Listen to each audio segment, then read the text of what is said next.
మన నంద్యాల ఈ రోజు అనంతమైన ఓ జన సముద్రంలా కనిపిస్తా ఉంది. ఈ రోజు మన నంద్యాల సంక్షేమాన్ని, ఇంటింటి అభివృద్ధిని కాపాడుకునేందుకు ప్రజల సైన్యం ఇక్కడ ఈ రోజు నంద్యాలలో ఒక సముద్రంలా సిద్ధమనంటోంది. గతంలో చంద్రబాబు చేసిన అబద్ధాలు, మోసాల పాలన చూసిన తర్వాత అందుకు భిన్నంగా 5 ఏళ్లుగా మన ప్రభుత్వం చేసిన మంచిని చూసిన తర్వాత ప్రజా కంటకులు ఓడిన తర్వాత ఒక నరకాసురుడు, ఒక రావణుడు, ఒక దుర్యోధనుడు మరోసారి పైకి లేచి తాను మళ్ళీ సింహాసనం ఎక్కుతాను అనంటే ప్రజలు ఎలా ఒప్పుకోరో అలాగే నారావారి పాలన మళ్ళీ తీసుకువస్తామని ఎవరైనా అంటే ఒప్పుకోము అని చెప్పటానికి నంద్యాల నుంచి ఏలేరు వరకు, కుప్పం నుంచి ఇచ్చాపురం వరకు ప్రజలంతా కూడా సిద్ధంగా ఉన్నారు. పేదవాడి భవిష్యత్తును వెలుగు నుంచి చీకటి వరకు తీసుకుపోదామని పొత్తుల మారి, జిత్తుల మారి, ఎత్తుల మారి పార్టీలన్నీ కూడా కుట్రలు చేస్తా ఉన్నాయి, కుతంత్రాలు చేస్తా ఉన్నాయి. ఎదుర్కొనేందుకు ఆ కుట్రలను, ఆ కుతంత్రాలను ఎదుర్కొనేందుకు మీరంతా కూడా సిద్ధమేనా అడుగుతా ఉన్నాను. మరోసారి ఫ్యాన్కు 2 ఓట్లు వేయించి 175కు 175 అసెంబ్లీ స్థానాలు, 25 ఎంపీలకు 25 ఎంపీ స్థానాలు, మొత్తంగా 200 స్థానాలకు మొత్తంగా 200 స్థానాలు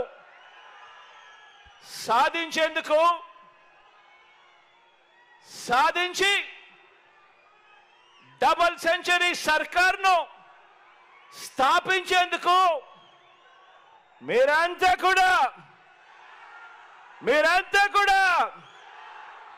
సిద్ధమేనా అడుగుతా ఉన్నాను. ఈ ఎన్నికల్లో వేసే ఈ ఓటు కేవలం ఎమ్మెల్యేలను, ఎంపీలను ఎన్నుకునే ఓటు కాదు. ఈ ఓటుతో మన తలరాతలు మనమే రాసుకునే ఓటు ఇది. అందుకే ప్రతి ఒక్కరిని అడుగుతా ఉన్నా,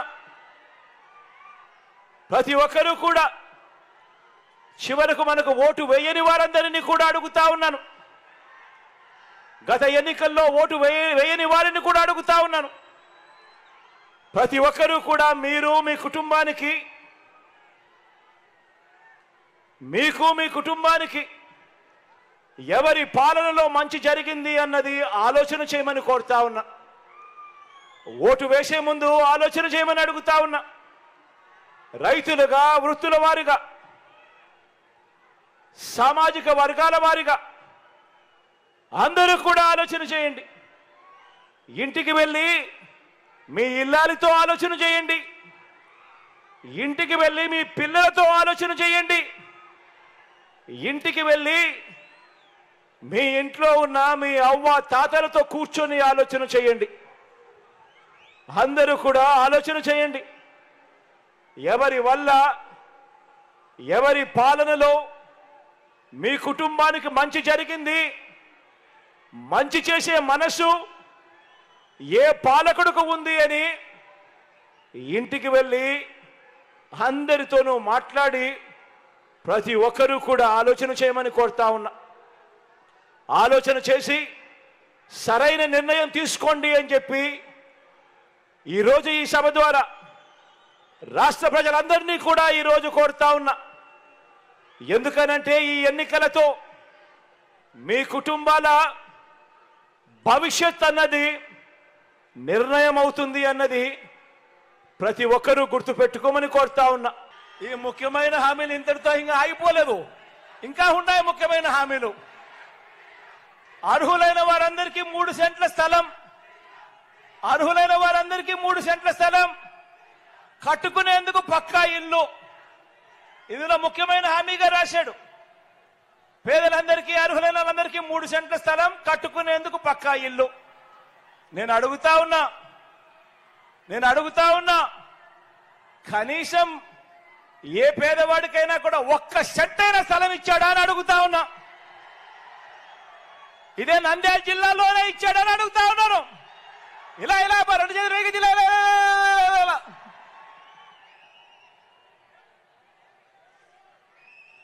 10,000 కోట్లతో బీసీ సబ్ ప్లాన్, చేనేత, పవర్ లూమ్స్ రుణాల మాఫీ అన్నాడు. చేశాడా? మహిళల రక్షణ కోసం ఉమెన్ ప్రొటెక్షన్ ఫోర్స్ ఏర్పాటు చేస్తామన్నారు. మహిళల రక్షణ కోసం ఉమెన్ ప్రొటెక్షన్ ఫోర్స్ ఏర్పాటు చేస్తామన్నారు. రాష్ట్రాన్ని సింగపూర్కు మించి అభివృద్ధి చేస్తామంట. ఇందులో రాశారు రాష్ట్రాన్ని సింగపూర్కు మించి అభివృద్ధి చేస్తాము అని. ప్రతి నగరంలోనూ హైటెక్ సిటీ నిర్మిస్తామన్నాడు. మన నంద్యాలలో ఏమైనా కనిపిస్తా ఉందా హైటెక్ సిటీ?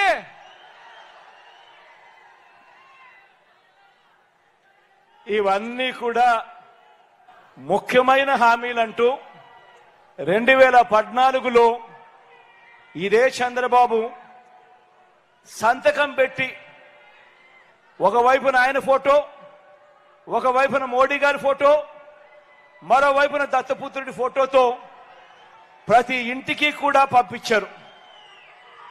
ఇదే చంద్రబాబు, ఇదే దత్తపుత్రుడు, ఇదే మోడీ గారి ఫోటో, వీళ్ళు ముగ్గురు కలిసి చంద్రబాబు నాయుడు గారి సంతకం పెట్టి ఈ పాంఫ్లెట్ ను 2014 ఎన్నికలకు ముందు పంపించారు.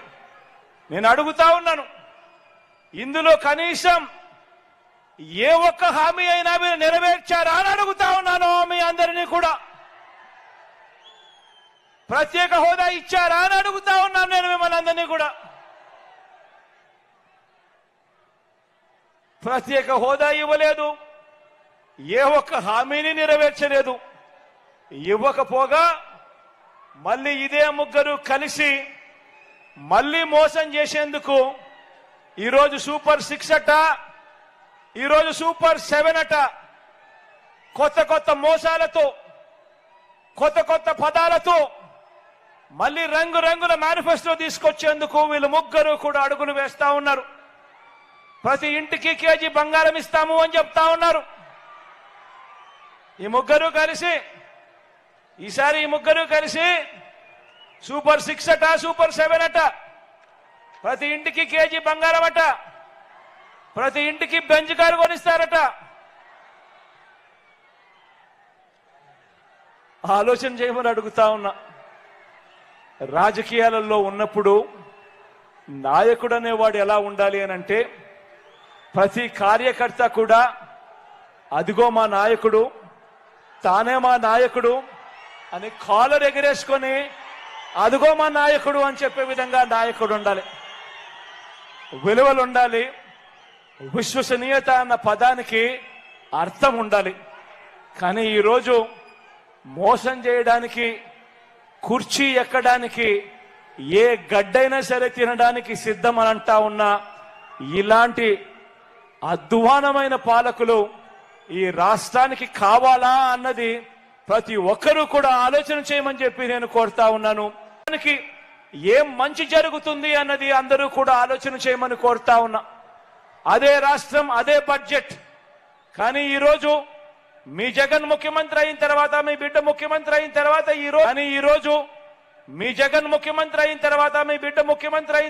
ఈరోజు ఏ పేదవాడి ఏ పేద చెల్లెమ్మ, అక్క చెల్లెమ్మ కుటుంబాలలోకి వెళ్ళి వాళ్ళ బ్యాంకు ఖాతాలు చూస్తే ఏ ఒక్కరికి చూసినా లక్షల లక్షలు వాళ్ళ బ్యాంకు ఖాతాల్లో కనిపిస్తాయి.